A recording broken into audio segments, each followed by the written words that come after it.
Sayyidina Muhammad.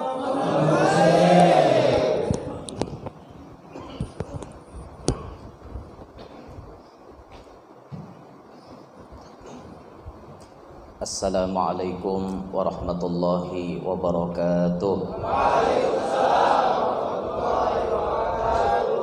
Alhamdulillahi rabbil alamin wal aqibatu lil muttaqin wala udwana illa 'alal zalimin.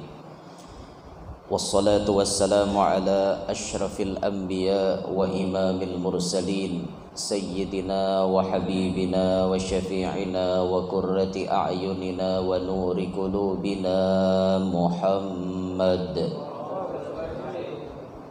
imamil muttaqin wa ala alihi wa sahbihi wa dhurriyyatihi wa atba'ihi ajma'in.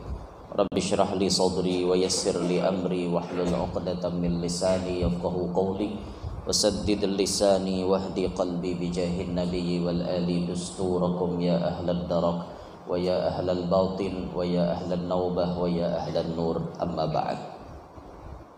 Yang mulia para habaib dan para syaraif, bil khusus pada yang mulia Al-Habib Muhammad Segaf, dan yang mulia para alim ulama, guru-guru agama, semua tokoh-tokoh yang berhadir,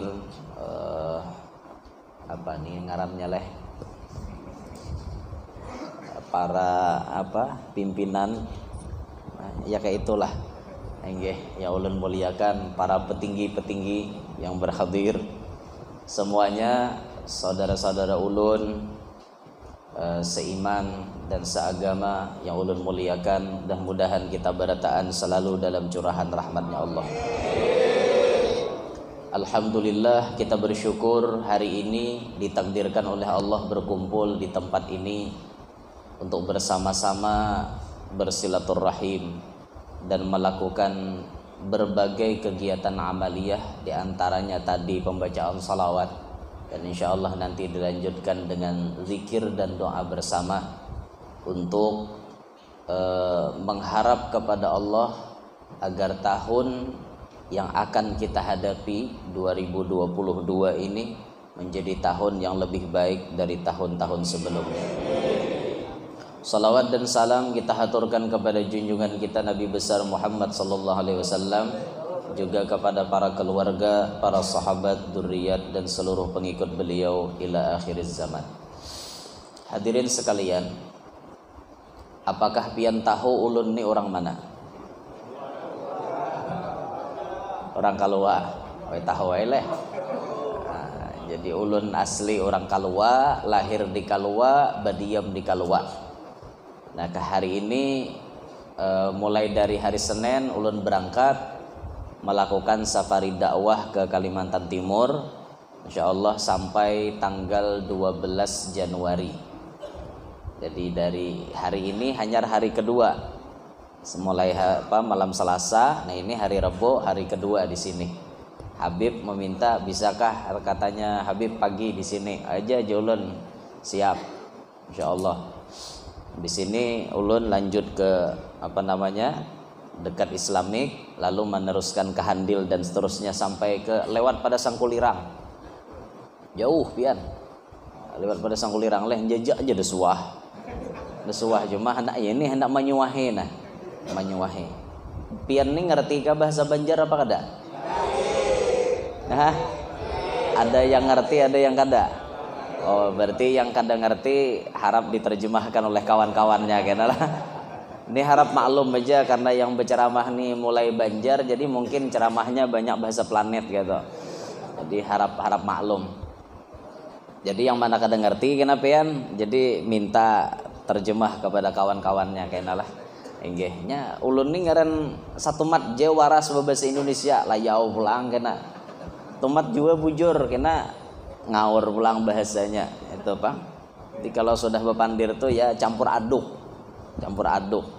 nanti Mas ya kalau ketemu saya di jalan rawa-rawa ya paham lebihan rawa-rawa. Orang Jawa kadang ngerti rawa-rawa, dikira rawa-rawa tuh tempatnya buaya gitu. Bahasa Banjar rawa-rawa tuh ditegor, disapa gitu. Nanti kalau ketemu saya di jalan rawa-rawa Mas ya, Bingung orang Jawa, apa rawa-rawa hubungannya ketemu di jalan dengan rawa-rawa.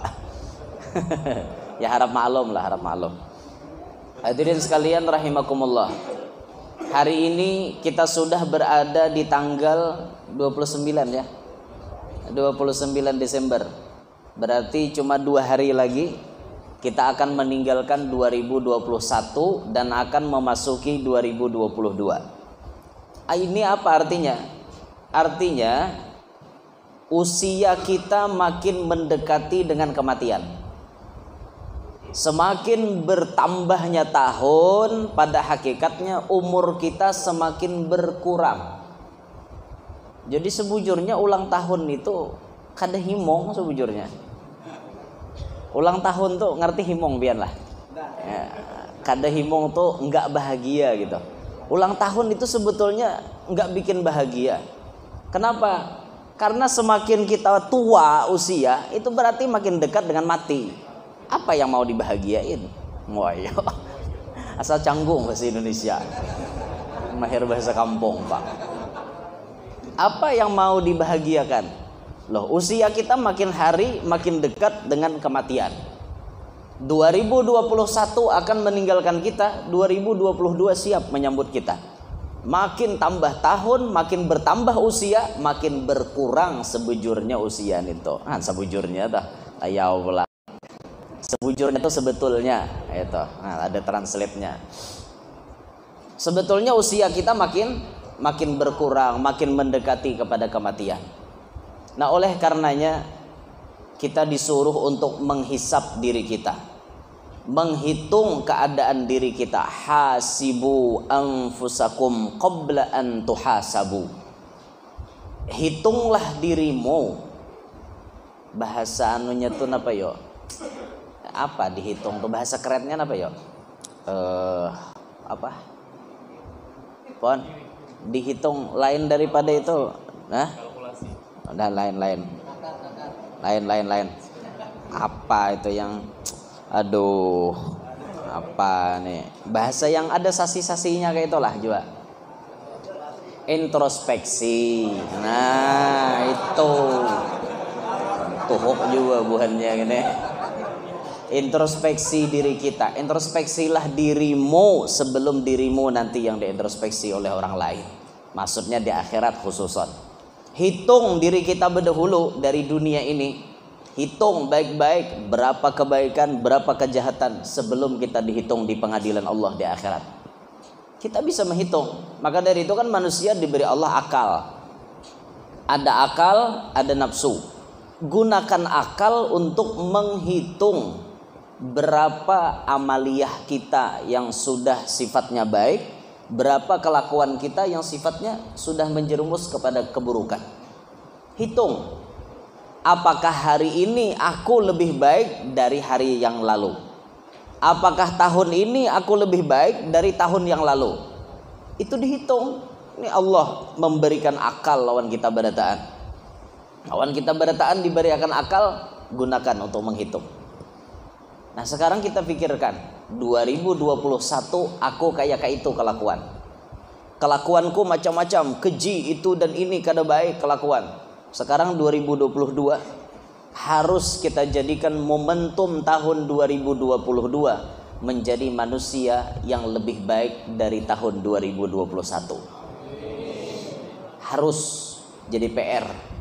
Hari ini aku kurang baik, esok harus jadi orang yang baik. Hari ini sudah jadi orang baik, esok harus jadi orang yang lebih baik. Harus jadi PR gasan kita berataan. Hasibu anfusakum qabla an tuhasabu. Hitunglah dirimu sebelum nanti dihitung di pengadilan Allah. Hadirin sekalian, yang namanya kita manusia, al-insanu mahallul khata'i wan nisyan. Manusia itu tempatnya salah, tempatnya lupa. Manusia tempatnya kekhilafan, tempatnya kada ingat. Banyak kelakuan-kelakuan manusia yang sering menentang Allah Ta'ala. Ini memang sifatnya manusia. Sifatnya manusia karena ada bisi nafsu, maka nafsu ini kadang-kadang melebihi dari akalnya. sehingga inya kanapsuan melakukan gawian-gawian nang kada baik. Oke, ini memang sifat manusia. Tapi kan Rasulullah sudah memberikan garisan, kullu bani adam khatta'un. Setiap manusia itu bisa salah. Bisa salah, pengecualian para nabi dan rasul haja nang kada suah salah. Semuanya bisa salah.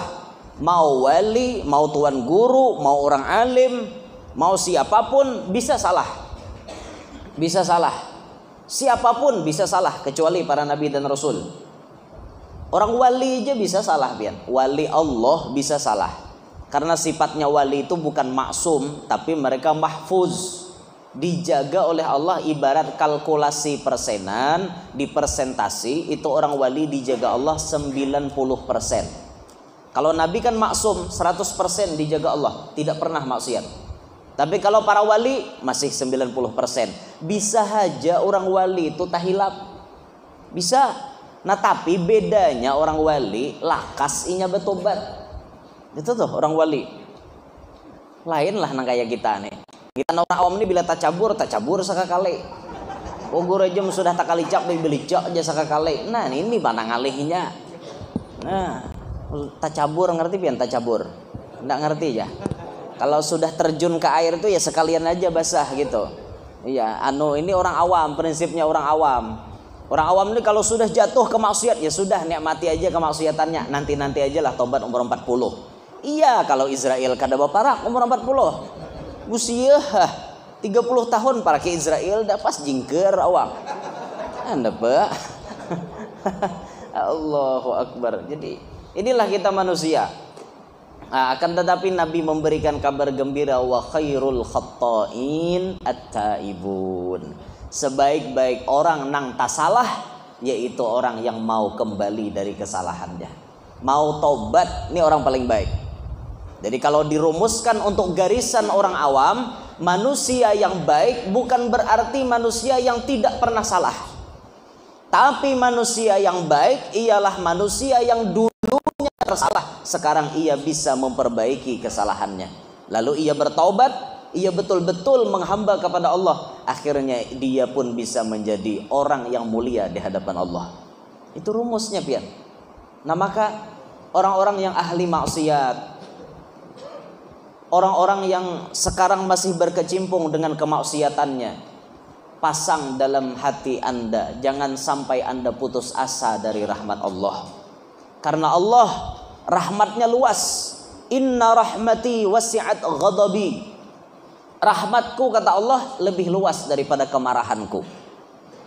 Percaya aja kita. Pokoknya bila tak jatuh dalam kemaksiatan, lah kasih bebulik. Sebesar-besarnya dosa yang pian miliki, tetap rahmat Allah lebih besar daripada kemaksiatan itu, daripada kemarahannya. Kemarahannya Allah, rahmatnya Allah lebih besar daripada kemarahannya. Maksiat yang dilakukan mendatangkan kemarahan Allah, tapi amarahnya Allah itu kecil dibanding dengan rahmatnya. Rahmatnya yang besar, ya. Jadi jangan putus asa. Orang-orang yang masih belum bisa bertobat, yakinlah, terus berusaha untuk memperbaiki diri. Banyak cerita-cerita orang dulu. Orang-orang dulu yang sifatnya kelakuannya bejat di atas bejat.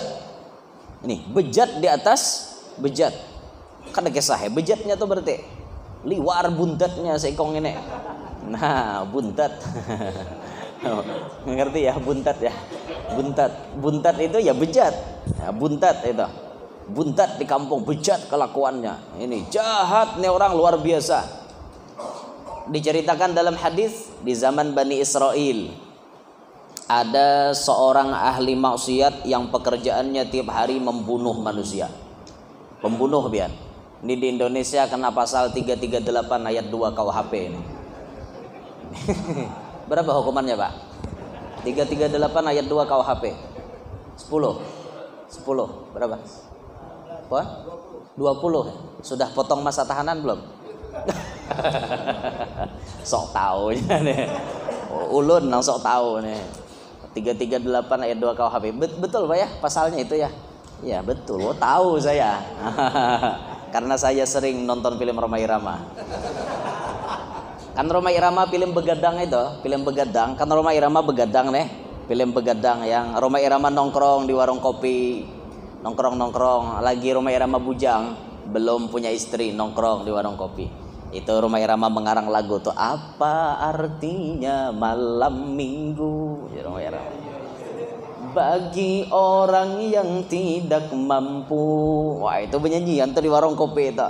Begadang marilah kita begadang, ya Rhoma Irama. Setelah begadang itu Rhoma Irama pulang dari warung kopi, dari warkop pulang. Di tengah jalan Rhoma Irama mendengar suara perempuan berteriak. Ya ditolong, lain aneh, lain. Ada bibinian minta tolong, ditolong oleh Rhoma Irama. Ternyata waktu Rhoma Irama masuk, kepalanya bibinian sudah dibenturkan ke dinding, sudah berdarah. Rhoma Irama yang menolong, otomatis kan tangan Rhoma Irama berdarah. Sedangkan si perampoknya sudah lari. Orang kampung datang, mau kada mau Rhoma Irama dituduh merampok, membunuh ini perempuan. Akhirnya Rhoma Irama ditangkap, diadili. Nah, pas pengadilan itu ulun ingat, pas hakim membacakan vonis gitu kan, saudara Rhoma Irama karena telah membunuh seorang jiwa berarti melanggar pasal 338 ayat 2 KUHP. Zaman itu kata-katanya hakim menghukum dia dengan hukuman penjara 5 tahun, potong masa tahanan. Tok. Masuk penjara Rhoma Irama 5 tahun. Tuh makanya ulun tahu pasal 338 tadi. Bukan berarti ulun belajar, bukan. Tapi karena nonton film Rhoma Irama. Itu bener jadi tahu kisahnya. Jadi zaman Bani Israel, orang ini membunuh, membunuh. Hari-hari pekerjaannya membunuh orang. Itu sampai dulu difilmkan di TPI lagi ada itu sebelum MNC muncul di TV. TPI itu ada film Rahasia Ilahi. Rahasia Ilahi itu diambil dari kitab, difilmkannya. Itu difilmkannya lelakian itu, nah mandau nih bepairan ya tah timbuk nah kayak itu dibawanya berjalan mandau nih. Bila ada orang wani macam-macam tes langsung di tengah jalan. Sampai total inya membunuh manusia 99 orang. La ilaha illallah. Nauzubillahi min dzalik. Satu orang aja kayak apa pian? Ini 99 inya membunuh. Tapi ketika inya membunuh 99, rasa-rasanya mau sudah orang bunuh orang. Lingo udah. Udah jenuh. Bosan sudah membunuh orang. Capek sudah bunuh orang aja tiap hari. Mau juga ternyata hatinya nih ingin tobat. Mau tobat. Bosan sudah saya tiap hari bunuh orang aja. Bosan saya mau tobat aja udah. Datanglah ke tempatnya rohib. Rohib itu bahasa kita pendeta, ahli kitab zaman dulu, ibarat waih ini ulama. Datang ke wadah tuan guru. Guru, saya nih guru dosanya besar. Apa aja sih dosa ikam? Membunuh 99 orang guru. Masya Allah, takjub guru. 99 orang dibunuh. Kenapa ikam datang ke sini? Ulun hendak bertobat guru. Apakah kira-kira dosa ulun yang sebesar ini diampuni oleh Allah? Jawaban gurunya, lah, kada. Ikam kada pacang diampuni dosa. Mungkin ini banyaknya bunuh orang. Kada pacang diampuni dosa ikam. Mau nyambilakannya parang tes timpasnya genep 100. Akhirnya genep 100 pian gurunya hentamnya. Tuan gurunya kan hantam nih. Mati tuan guru.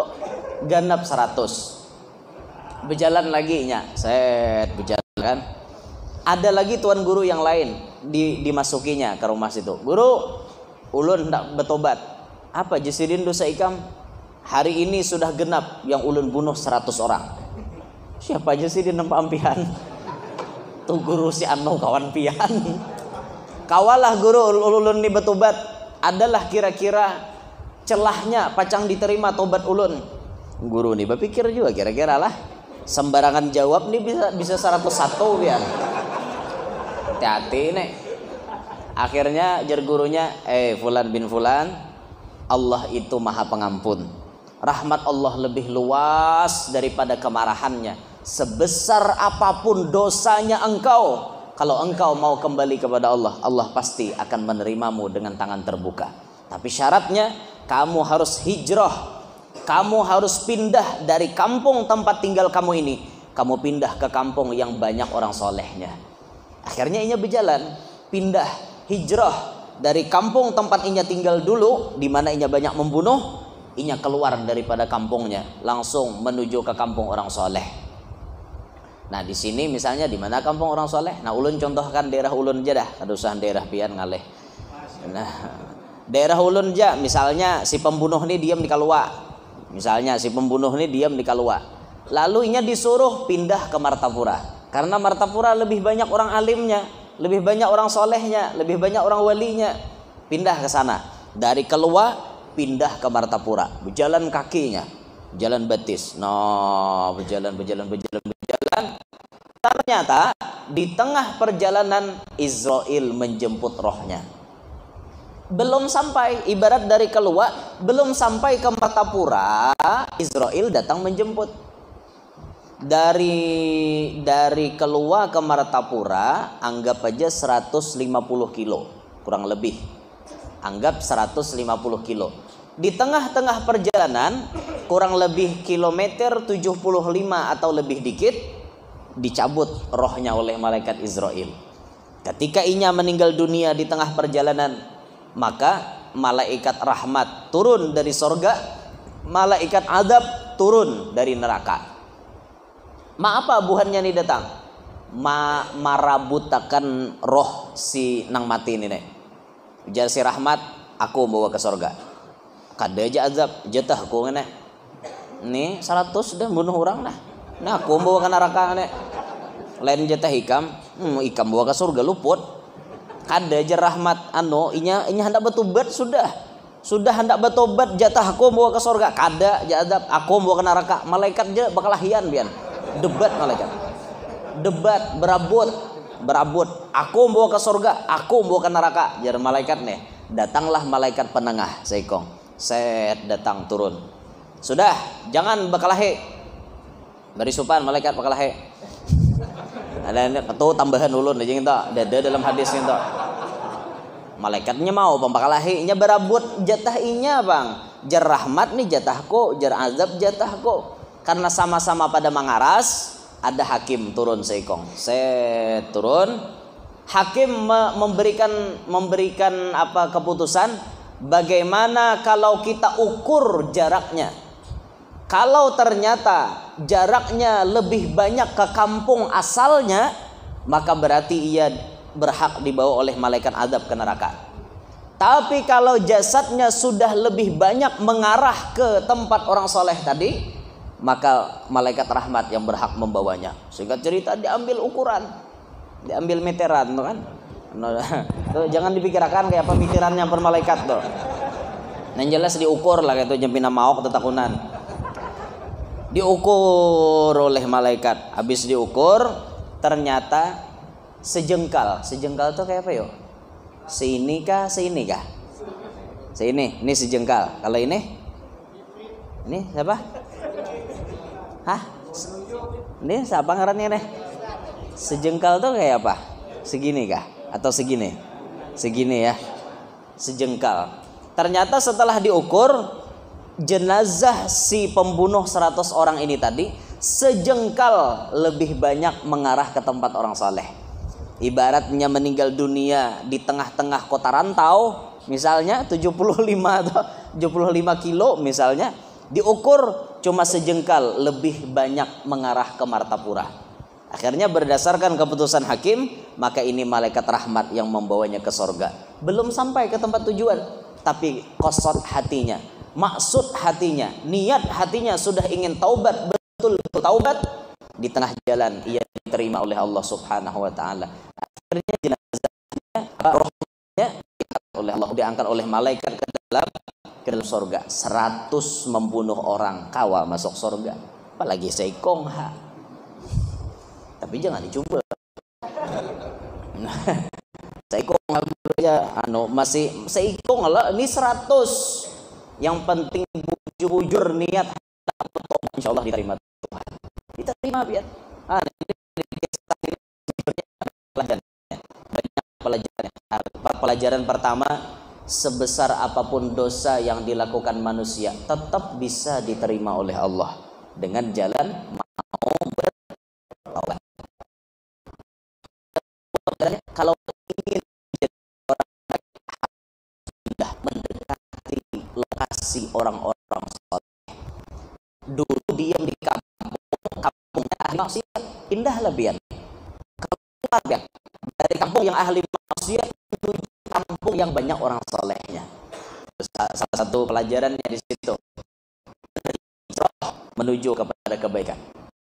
Yang ketiga pelajarannya di situ, tatkala terjadi pertentangan antara dua belah pihak. Ini kan pertentangan nih, malaikat rahmat, malaikat adab, ampunku, harus ada yang jadi hakim seiko. Harus ada yang jadi hakim. Nah, ini memberikan jalan tengah.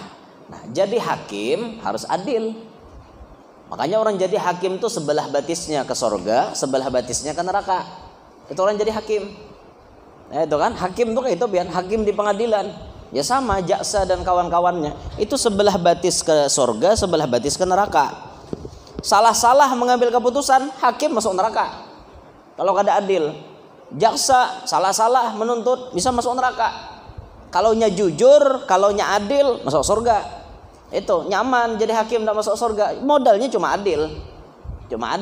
Tapi kalaunya kada adil, neraka sudah terbuka lebar untuk Anda dan jadi hakim kada adil. Nah, wala'iyadzubillahi min dalik. Makanya harus adil. Jadi hakim harus adil. Apa nih keputusannya? Set, ini kita ukur. Siap. Nah, ini pelajarannya, harus ada hakim penengah. Penengah kita ini mung kada denang manangahi bakalahi taruh sabian. Kalahi jaga wian. Dua laki bini aja maka ada nama nangahi bakalahian dua laki bini. Memang bakalahi dua laki bini itu tanya mampang sedikit kayak itu nah. Bida bakalahi lajuk pada lajuk nih tangaleh sedikit kan. Ngerti lah lajuk pian. Lakian sama pada lakian bakalahi ini bujur-bujur bahentem. Mun lambi binian bahentem ya taraba-raba ada apa-apa. Harap maklum aja lah itu. Nah, ini nih contoh cerita orang dulu yang banyak memiliki dosa tapi ternyata tetap diterima oleh Allah. Itu namanya rahmat Allah lebih luas daripada kemurkaannya. Ada lagi cerita orang jadi wali. Orang jadi wali Allah tapi latar belakangnya perampok. Jadi wali beliau pangkatnya tinggi di hadapan Allah. Di dalam kitab tertulis namanya beliau, seluruh dunia orang mengenal namanya Fudail bin Iyad. Fudail bin Iyad dulu bosnya perampok. Jadi perampok-perampok yang klasteri itu bawahannya beliau. Ini beliau ini kelas kakap. Bosnya kakap apa tuh? Bosnya kakap. Bos, ibu. Pokoknya bosnya kakap itu Fudail. Zaman dulu di perampok. Perampok bunuh penyamun. Ternyata Allah menghendaki si perampok ini bertobat. Ketika beliau dihendaki oleh Allah bertaubat, jalannya dibukakan oleh Allah. Apa jalannya? Beliau jatuh cinta kepada seorang perempuan. Ya, inilah manusia, ada bisi rasa cinta pasti ada pada makhluk yang bernyawa. Pasti itu ada rasa cinta. Jangankan manusia, hayam jadi si rasa cinta. Hayam buktinya kawin pinggir jalan tuh hayam. Karena nya cinta ya nya kawin. Hayam. Tapi kalau manusia menuruti itu kada ada beda lawan hayam. Manusia bisa akal, wajib ada wali, ada 2 orang saksi, ada mahar, kan kayak itu manusia. Silahkan mau kawin 2, 3, 4 kada jadi masalah. Yang penting nikah dengan nikah yang sah. Itu jangan kayak ayam. Hendak tengah jalan selesai gitu itu jangan. Ayam itu. Nah, setiap nang bernyawa pasti ada diberikan Allah rasa cinta. Seorang perampok bosnya kakap tiba-tiba jatuh cinta. Melihat bibinian jatuh cinta, diiringinya berjalan, diikutinya di belakang. Kemana si perempuan itu berjalan, diiringinya. Ternyata si perempuan itu masuk ke satu tempat, ditutupnya pintunya, ditutupnya dindingnya itu. Akhirnya beliaunya tertinggal di luar dinding. Nah, di sebelah dinding ada orang baca Quran. Alam ya'ni lilladzina amanu an takhsha'a qulubuhum li dzikrillah. Bahasa kitanya, oi, orang-orang yang beriman. Orang-orang yang beriman, kapan lagi kalian ingin takut kepada Allah? Kapan lagi kalian ingin ingat kepada Allah? Mendengar ayat itu, beliau langsung gemetar. Wah, awaknya gemetaran. Wah. Sampai ada yang mengatakan siup. Ngerti siup ya? Siup ya, pingsan ya. Siup. Siup, tapi siupnya bepander. Berucap di muntong. Siupnya berucap. Ya Rab. Orangnya bekijiman nih, ada betanaga lagi. Ya Rab, keadaan. Ya Rab, keadaan. Wahai Tuhanku, sekaranglah waktunya. Sekaranglah waktunya. Beliau menjawab ayat itu tadi. Kapan lagi orang beriman ingat kepada Allah? Sekarang, kata beliau. Kapan lagi orang yang beriman takut kepada Allah? Sekarang. Akhirnya beliau tobat kepada Allah. Dari bos perampok bertobat, bujur-bujur bertobat kepada Allah. Akhirnya beliau mencari guru yang alim sampai beliau pun mendapatkan kewalian. Beliau menjadi waliullah. Jadi wali, latar belakangnya perampok. Tidak mustahil. Orang-orang yang ahli maksiat, maksiat apapun yang dikerjakan, kalau bujur-bujur bertobat, bisa menjadi orang soleh, bisa jadi orang wali. Masya Allah. Kalau dulu-dulu di kampung kelakuannya paling bejat. Ya ini kada lagi na urusan, ampun maaf, kada lagi makai narkotika tuh kada laginya. Nang parah pada narkotika, obat nyamuk ditutupnya. Obat nyamuk campur aduk pakai napakah asa nang teler aja dari kampung. Wah, hanyonyong tengah malam nah berjalan. Ada tahaban cari lawang, naik ke jalan lulungkang. Artilah jalan lulungkang pian. Jendela, lulungkang tuh jendela. Nah, mau masuk jalan pintu ndak bisa, dia masuknya jalan jendela. Oh, gitu. Ndak dapat cari pintu dia. Kasihan, mabuk. Setiap malam mabuk pekerjaannya, tapi tiba-tiba ini bertobat. Kada mustahil ahli mabuk berubah jadi ahli salat. Ahli mabuk berubah jadi ahli salawat. Ahli mabuk berubah jadi ahli zikir. Mau, asal mau bertobat. Pasang dalam hati kita masing-masing, jangan ada kata-kata putus asa dari rahmat Allah. Sebesar apapun kemaksiatan kita, Allah lebih luas rahmatnya daripada kemurkaannya. Jangan putus asa. Yang putus asa itu godaan syaitan. Ikam nih sudah ikam kayak ke ini kelakuan, ikam membunuh, ikam berzina, ikam mabok, ikam jadi maling, ikam ini, ikam itu, ikam ini, ikam itu, disambati syaitan. Ikam ni kada pacang diampuni Allah lagi. Kada tu jawab. Allah Maha Pengampun, dikarasi je. Ya, Allah tetap mengampuni asal mau kembali kepadanya dengan betul-betul kembali. Bagaimana rukunnya taubat? Rukunnya taubat, 1, berhenti dari maksiat. 2, menyesal dengan sepenuh hati atas kemaksiatan yang dikerjakan. 3, berjanji tidak mengulangi lagi kemaksiatan tersebut. 4, menyelesaikan atau meminta keridhaan, meminta halal kepada orang-orang yang bersangkutan atas kesalahan kita. Kalau kebetulan misalnya kesalahan kita menyangkut dengan makhluk. Seperti apa misalnya? Ampun maaf, mencuri, mencuntan, ini menyangkut dengan makhluk. Maka tobatnya pencuri di samping yang 3 tadi, berhenti, menyesal, berjanji tidak mengulangi, tambah lagi mengembalikan apa yang dicuri. Itu harus dikerjakan supaya kita diampuni Allah dosa-dosanya. Dikembalikan barangnya. Barangnya sudah hilang, dikembalikan harganya. Minta rela lawan sidin, ni ulun pernah mengambil ampun pian, ni ulun hendak bertobat, tolong diterima. Ni harganya sekian.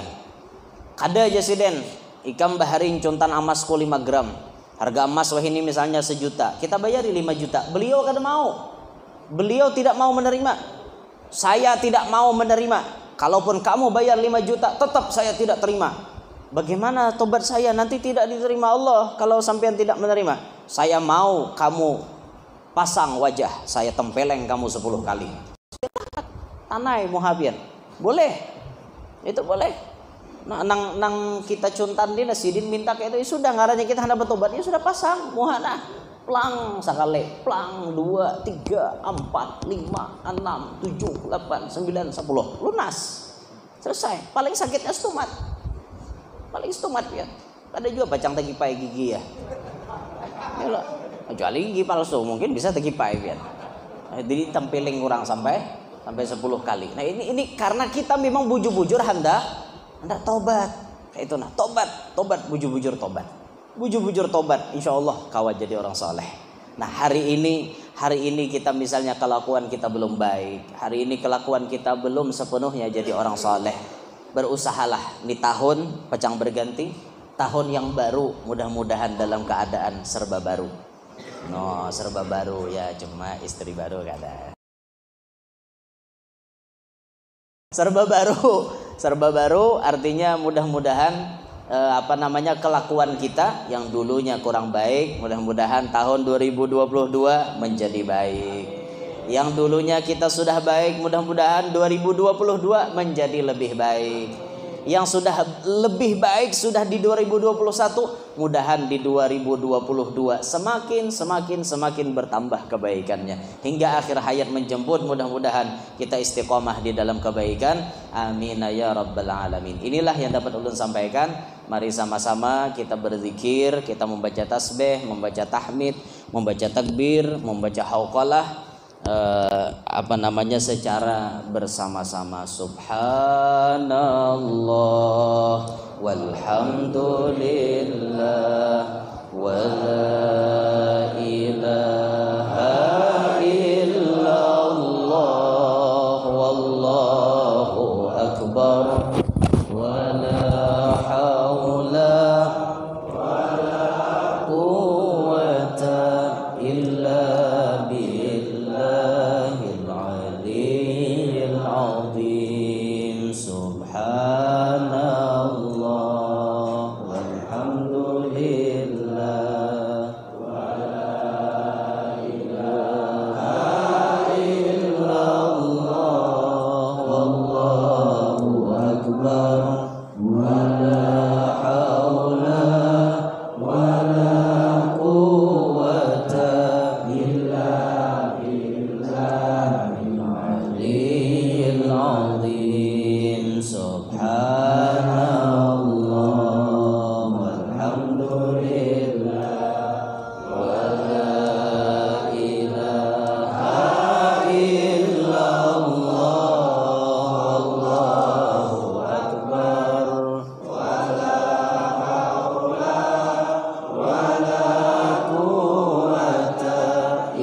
semua kesalahan-kesalahan kami ya Allah.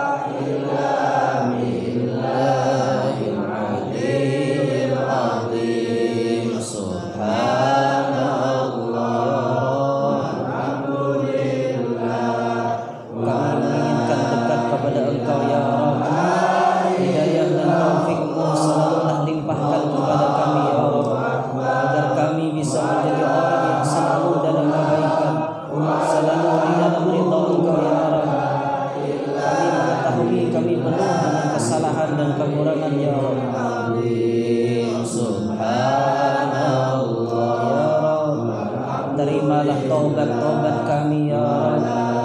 Sebesar apapun kesalahan kami, dosa-dosa kami, terimalah ya Rabb.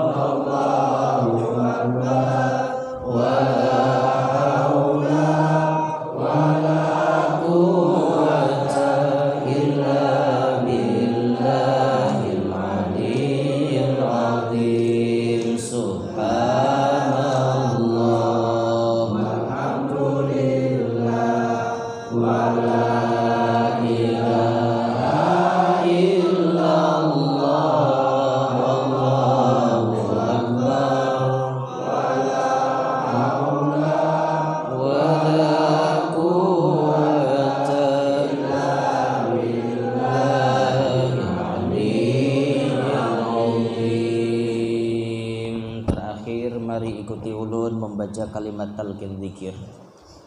La ilaha illallah.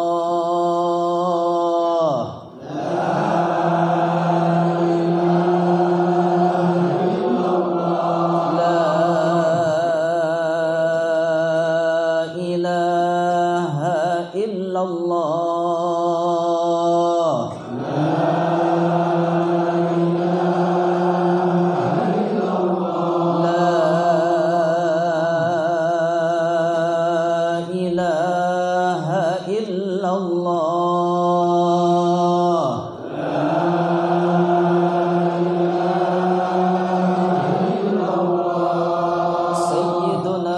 Muhammadur Rasulullah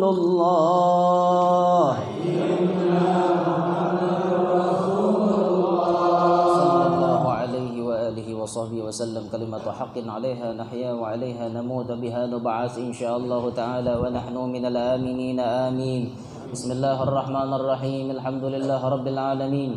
Allahumma salli wa sallim ala abdika wa rasulika sayyidina Muhammadin al-amin wa alihi wa sahbihi ila yaumiddin. Allahumma anqulna wal muslimina minasy syaqawati ila as-sa'adah wa minan nari ila al-jannah wa minal 'adzabi ila ar-rahmah wa minadh dhunubi ila al-maghfirah wa minal isaa'ati ila al-ihsan wa minal khawfi ila al-aman wa minal faqri ila al-ghina wa minadh dhulli ila al-'izzi wa minal ihanati ila al-karamah wa minadh dhiqi ila as-sa'ah wa من الشر إلى الخير ومن العسر إلى اليسر ومن الإدبار إلى الإقبال ومن السقم إلى الصحة ومن السخط إلى الرضا ومن الغفلة إلى العبادة ومن الفترة إلى الاجتهاد ومن الخذلان إلى التوفيق ومن البدعة إلى السنة ومن الجور إلى العدل. اللهم أعنا على ديننا بالدنيا وعلى الدنيا بالتقوى وعلى التقوى بالعمل وعلى العمل بالتوفيق وعلى جميع ذلك بلطفك المفضي إلى رضاك المنهي إلى جنتك المصحوب ذلك بالنظر إلى وجهك الكريم. يا الله يا الله يا الله يا رباه يا رباه يا رباه يا غوثاه يا غوثاه يا غوثاه يا أكرم الأكرمين يا رحمن يا رحيم يا ذا الجلال والإكرام يا ذا المواهب العظام. يا ربي بالمصطفى واغفر لنا ما مضى يا واسع الكرم. يا ربي بالمصطفى واغفر لنا ما مضى يا واسع الكرم. يا ربي بالمصطفى بلغ مقاصدنا واغفر لنا ما مضى يا واسع الكرم. يا أرحم الراحمين يا أرحم الراحمين الراحمين فرج على المسلمين يا أرحم الراحمين.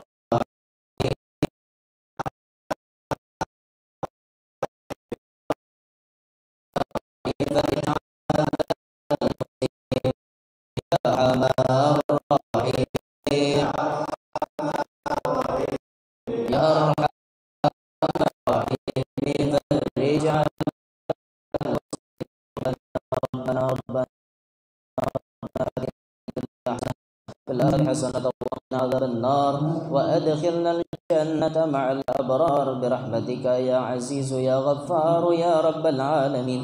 جزى الله عنا سيدنا محمدا صلى الله عليه وسلم ما هو أهله بفضله. سبحان ربك رب العزة عما يصفون وسلام على المرسلين والحمد لله رب العالمين. تقبل الله منكم.